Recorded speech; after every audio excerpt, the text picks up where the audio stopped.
Y'all know I can't ever remember what I was supposed to say. That's okay. We got you. We have got you. All right. This is cool, man. I've never done this before. Well, welcome to the show. We definitely appreciate having you. In, I'm having a pursuit wheel. Yeah. All right. Oh, was that crazy or what? So You know, I almost went to jail over him. Dude. we're officially rolling now. Ladies and gentlemen, thank you so much for tuning in. This is Mellissa Thomas coming to you with the FNN Politics and Power series. This is a special edition. You guys know today's Wednesday, so you're probably like, why are you guys going live with that today? Normally our shows are on Thursdays. We are here with State Representative Bruce Antone, who is currently running for the newly redrawn District 41. So we wanted to sit down with him. He had some free time, so wanted to talk all things politics with Representative Antone. And for those who may not know, I'm calling him representative because that was his previous title. He was previously the state representative for District 46. Is that correct? Exactly. So, I always ask my the candidate guests that I have on the show, like, what made you decide to jump back in the race? Oh, wow. Well, man, Hold that up. There you go.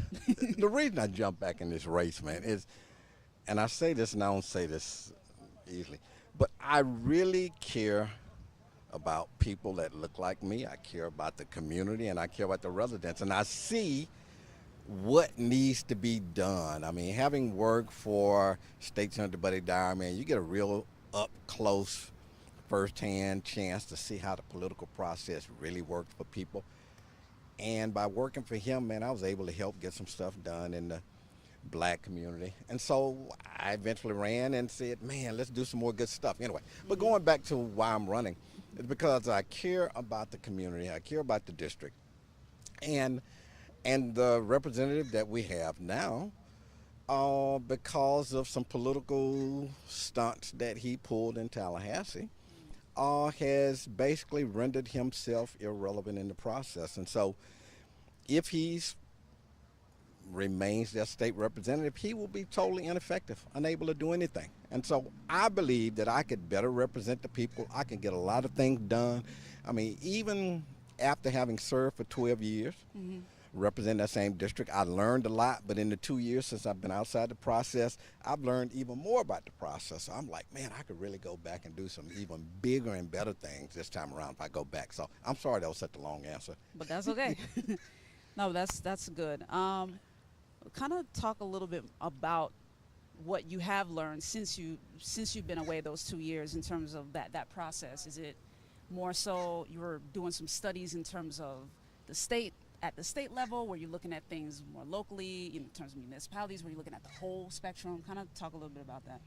Well, the best thing I could say what I learned is the importance, if we're going to be looking out for black folks, and I was the chairman of the 29-member Black Caucus, we have to build a better coalition within the legislative Black Caucus. Okay. And then we have to join that up with whoever the Hispanic Democrats are. We have to join that up with whoever the white Democrats are. But if black legislative Democrats can get on the same page and Yeah. come up with 5 or 10 different issues a year, big issues, with a big dollar figure attached, we could get so much done for the state of Florida. And I mean, that's what it all comes down to. I mean, you just sit back and say, okay, if I'd have done this instead of that, the results could have been bigger. And again, it's always about doing something bigger and better. We could have passed this legislation if we had just had everybody on the same page. And one of the other things that I've come to the realization is that somebody really needs to go in and train the Democrats in the House, and especially the black Democrats that are in the House. A lot of them are young, they're in their 30s, they're in their 20s. They've never had any hands-on experience with lawmaking, policy making, what have you. They really don't know what to do. And so everybody just kind of thrown them out there. They're on their own. There's a few that know what they're doing. But if we could train them, then everybody would be strong in the process. Everybody would know to go build relationships with the Republicans, the governor. People would know that it's not about can you throw grenades at the governor and the Republicans every day. It's about relationships. And I think something we were talking about before we started airing is that Florida has a $112 billion budget. And you can fix a lot of social ills, a lot of social problems with $112 billion. But if you stand around and protest all day and throw bombs at the Republicans and the governor all day, you're not going to get anything done. You're not going to get any money to fix anything. You're not going to pass any laws that's going to make a difference. And at the end of the day, it's all about how much money can we get to fund after-school programs in Paramore, in Washington Shores, in Carver Shores, in Edenville. Can we build an African-American museum so that we can accurately capture the history of people of color in this country, and not just what we consider African Americans, but Haitian Americans, Caribbean Americans, Hispanics, what have you. But those are some of the lessons I learned. I started rambling, so I have to pull myself back in. Well, thank you for the rambles. No, this is very important information. This is very important information. So, want to do a very quick commercial break. Ladies and gentlemen, we will be right back. Thank you for tuning in. It is always a pleasure for you guys to be here and to join us. Stay tuned. We will be right back. We're going to continue the conversation. We're going to dig in a little bit further because Representative Antone has been in Tallahassee for many, many years and knows a lot more about the process between his experiences while he was there and, as you heard him mention, what he learned since in the last 2 years. So we'll be right back. I'm not picking it up. You pick it up. I'm not picking it up. Well, somebody's got to pick it up. I'll pick it up. They're clean. 'Cause my hand is clean. Oh yeah, I'm Charmin clean. That's how I know they're clean. Charmin Ultra Strong is woven like a washcloth and just cleans better. Yeah, I'm Charmin The clean. kid does have a That's point. right, my hand is clean. Enjoy the go with Charmin. And for an extra clean finish, try Charmin Flushable Wipes.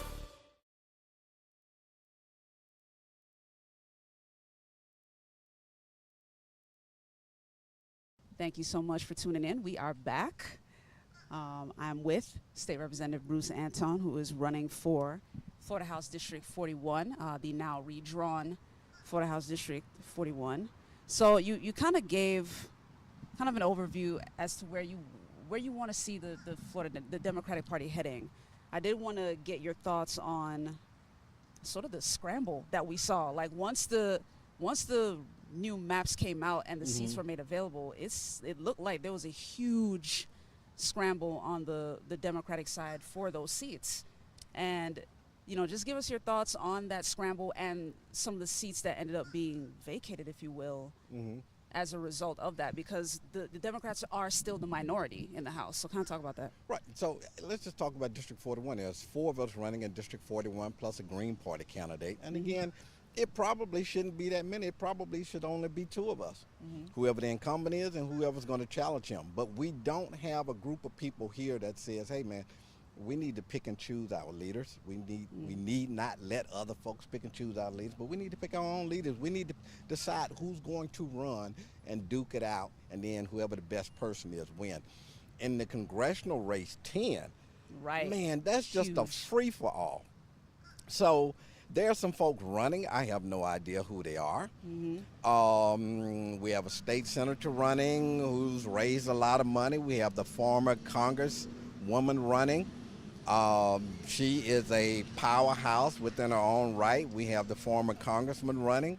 Again, he's been around for a while. He's got his own money. And then we have some other folk. There's no reason why there should be 10 folks running for that seat. And again, what I tried to tell some of the leaders, the African-American leaders in this community, man, we need to come together and decide on one person that we're going to all back. Otherwise, we end up with 10 folks running for the seat, and probably the person that we don't want to win, that is not going to represent us, is the person that's going to win. And so that we saw that down with the L.C. Hastings seat in South Florida. I think 12 people ran. I think the winner won with 25% of the vote. That person doesn't necessarily live in South Florida. But we're seeing it in Tallahassee as well, with the departure of Ramon Alexander, who was the former Democratic leader. Man, there's a whole bunch of folks running for that seat as well. And so I don't know why in 2022 we still have this mad scramble for folks running for what's supposedly the black seats. We have to do a better job of politicking. And I can tell you, the Democratic Party doesn't care what y'all do. They just know whoever wins the race is going to be Democrat, right? So we're almost irrelevant to them, right? Because we can't get our self together. So they like, whatever y'all do, it'll all work itself out in the end. And then we'll just deal with whoever ends up. But I hope I answered your question. But did I answer your question? You did.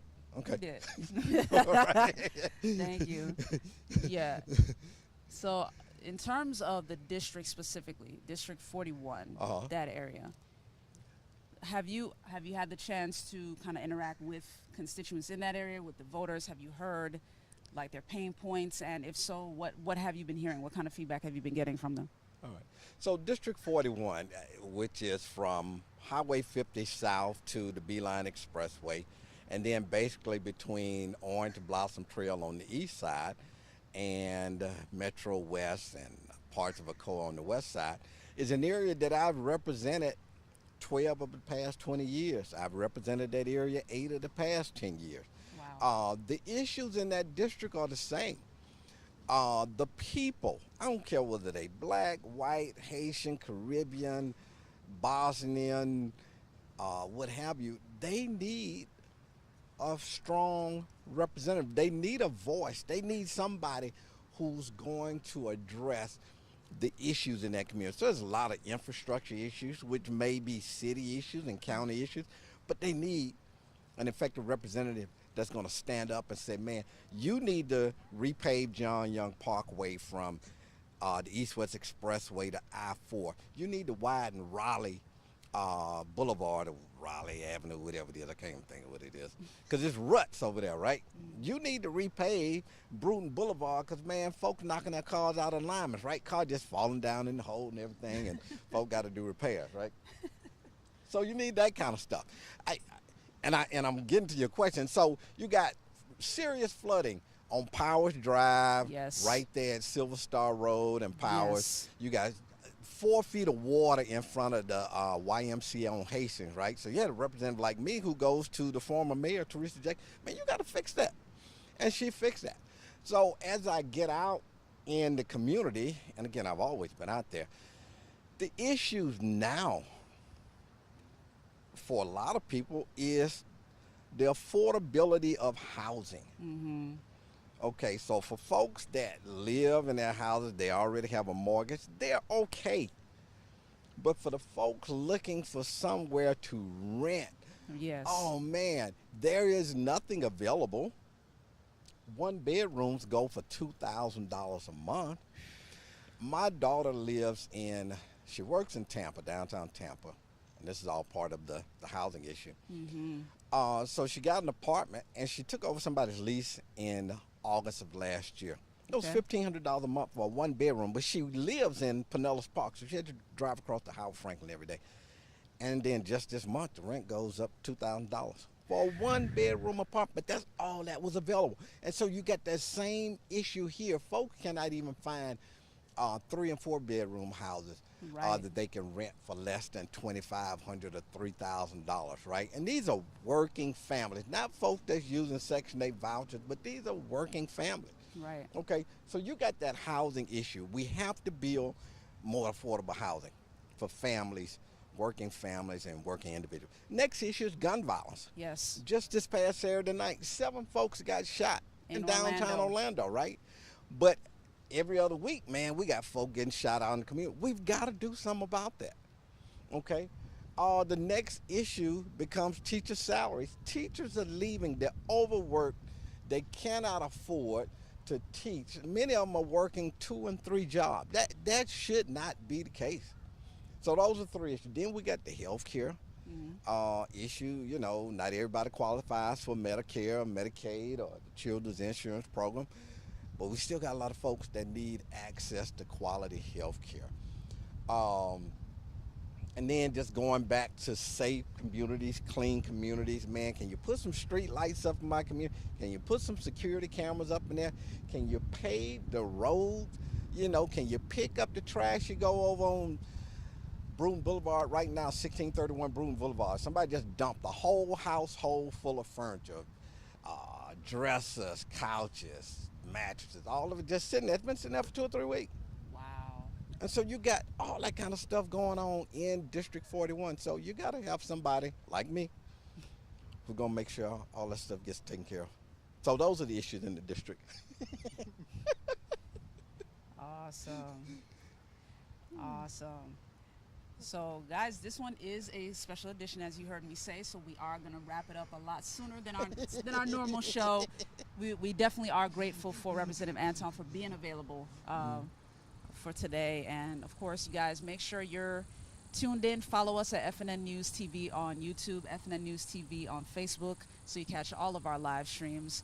But I do want to close out all of my interviews. I always ask the person we're interviewing, what keeps you motivated? What keeps you going on the days when things are difficult, especially as someone that's in the minority party in the Florida House and having to work across the aisle when things are kind of difficult? Like, what keeps you going?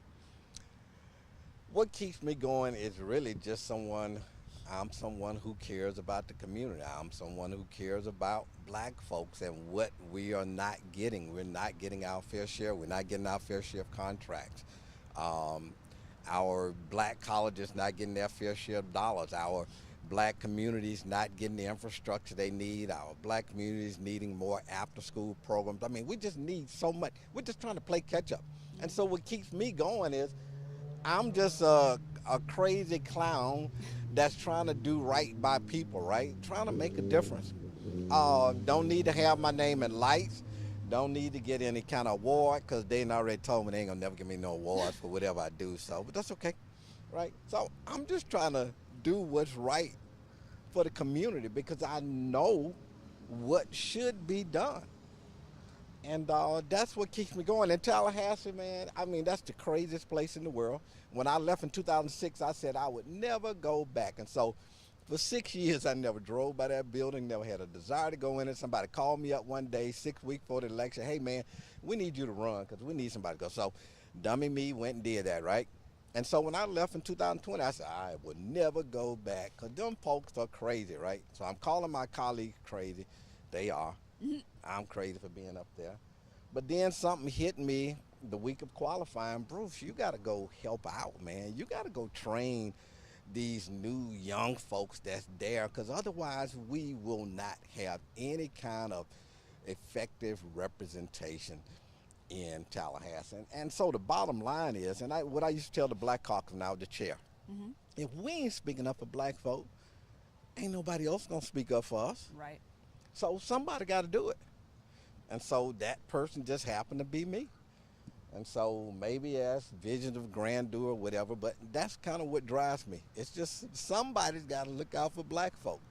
And I can tell you, when I worked for IBM, when I moved here in 1984, I was the most militant person you could think of, man. I was ready to walk around with a can of gasoline and just burn everything down because everybody was racist, right? But then I figured it out, man. There's a better way to skin that cat.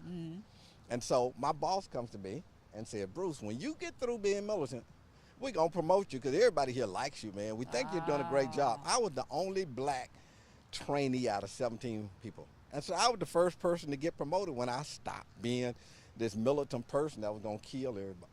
I didn't say that. That was going to burn everything down because I was really militant.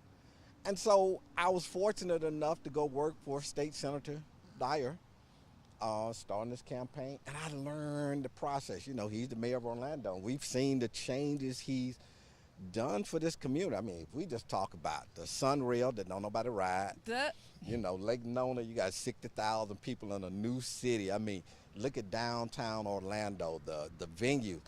We can bring some of that stuff to our community. But again, you need somebody like me to try to corral the black community and say, man, if we just work together, we can bring about positive change for the community. And so that's what kind of keeps me going. But it's just you know, something in my blood or something, man. I don't know. I need to get it out my blood and let somebody else have it. But in the meantime, that's my job. Awesome. Well said.